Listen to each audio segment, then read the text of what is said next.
Komoditi kopi bakal menjadi sektor unggulan ekspor di Kota Batu. Pasalnya pada tahun ini negara-negara dari Timur Tengah sedang menjalani kerjasama bisnis to bisnis bersama pemerintah Kota Batu. Seperti Uni Emirat Arab yang tertarik untuk mengimpor 150 ton kopi asal Kota Batu. Begitu juga dengan Mesir yang tertarik untuk mengimpor sebanyak 240 ton. Kepala Diskoperinda Kota Batu Eko Suwartono mengatakan untuk memenuhi kebutuhan kopi yang ada, pihaknya akan berkoordinasi dengan Dinas Pertanian dan Ketahanan Pangan Kota Batu. Meski menurutnya tidak bisa memenuhi semua kebutuhan yang ada, tetapi jika kurang dapat mengambil kopi dari daerah Malang Raya lainnya. Sebelumnya, Wali Kota Batu Dewanti Rumpoko pada akhir tahun lalu menjadi anggota delegasi Republik Indonesia pada acara One Day with Indonesia Coffee Fruits Floriculture di Kairo, Mesir.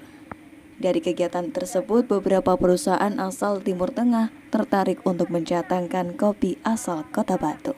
Eko menambahkan, sebenarnya selama ini tanaman hias menjadi komoditi unggulan utama ekspor di Kota Batu. Bahkan nilai perputaran uang yang ada menyumbang sebanyak 80% dari kegiatan ekspor yang ada atau sekitar 6 miliar pada tahun lalu. Ekspor yang dilakukan ke negara-negara seperti Belanda, Thailand, Singapura, dan Malaysia. Menurut data yang ada, beberapa jenis tanaman diminati pasar luar negeri, seperti jenis tanaman Sandersonia. Ada sebanyak 62.000 polybag pada tahun lalu dikirim ke luar negeri. Kemudian juga jenis Zephyranthus, sebanyak 195.640 polybag dan lainnya. Kalau kita lihat, sebenarnya geliat ekspor itu dari tahun ke tahun masih didominasi tanaman hias, dan tanaman hias ini memang dari sisi produktivitas di Batu itu sangat menjamin untuk cocok untuk mengembangkan produksi tanaman hias. Salah satunya adalah anggrek di daerah Jorejo, di daerah Sidomulyo, ya gitu. Cuma yang menjadi persoalan adalah hari ini kalau kita bicara ekspor itu nggak gampang, apalagi terkait dengan tanaman hias ya. Secara prosedural itu memang agak sulit. Makanya teman-teman yang ada di Batu itu kadang-kadang bekerja sama dengan eksportir di luar kota. Kendala ini memang kita sadari, ada perlu langkah tindak supaya teman-teman terutama petani bunga maupun dari UMKM kita untuk terbiasa untuk melakukan giat ekspor. Kami kemarin salah satu langkah yang kita lakukan di samping kegiatan yang dilakukan oleh pemerintah kota, bagaimana sih memberi pembelajaran kepada mereka cara ekspor yang baik. Kami juga kerjasama dengan Kementerian Perdagangan yang sudah berapa kali kita kumpulkan sekiranya UMKM atau petani bunga, ya khususnya tanaman hias, kita latih secara khusus bagaimana dia tahu proses daripada untuk ekspor ke luar negeri gitu.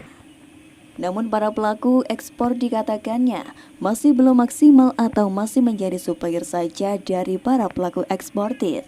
Sebab belum semua pengusaha dapat memenuhi minimum kegiatan ekspor dengan pengiriman minimal sekitar 1 kontainer. Meski begitu, pihaknya tetap akan melakukan pendampingan dengan bekerja sama bersama Kementerian Perdagangan Republik Indonesia. Salah satu petani kopi asal Desa Bulukerto, Kecamatan Bumiaji, Subiono, mengatakan siap untuk mendukung program ekspor kopi dari Pemkot Batu. Ia mengaku sudah sejak 2014 lalu mengembangkan perkebunan kopi miliknya. Total terdapat 350 pohon kopi miliknya dengan setiap pohon dalam setahun dapat memanen sekitar 10 kg biji merah kopi. Setiap kilogram biji kopi dijual dengan harga sekitar 8.000. Ini mulai 2014. Pohonnya yang segini-gini ini 350. Ini itu panennya 1 tahun sekali. Lalu hasilnya per pohon ini bisa basah, panen basah, petik merah 8 kilo sampai 10 kilo. Kali 350 itu sekitar basah itu 2,5 ton. Itu sangat membantu dan saya sangat berterima kasih kepada pemerintah Kota Batu yang di bidang pertanian, karena dengan adanya kelompok tani, adanya petani ini yang kurang mengerti itu di pelatihan, mengadakan pelatihan, lalu dibantu pupuk, bantu bibit, bantu ilmu juga. Dari Kota Wisata Batu, Sarul Aldo Revaldin, ATV melaporkan.